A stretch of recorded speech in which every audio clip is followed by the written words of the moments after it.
Ini adalah Zahwa, anak kecil yang ceria dan lembut, kesayangan ayah dan mama. Setiap malam, Zahwa suka melihat bintang di langit. Malam ini, satu bintang bersinar lebih terang dari yang lain. Zahwa tersenyum, seolah bintang itu sedang menyapanya.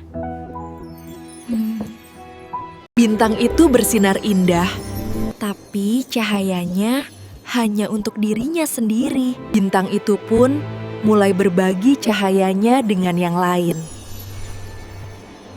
Langit malam menjadi lebih terang dan penuh kehangatan. Hati Zahwa ikut bersinar melihat keindahan itu. Zahwa tertidur dengan bahagia, karena berbagi adalah cahaya.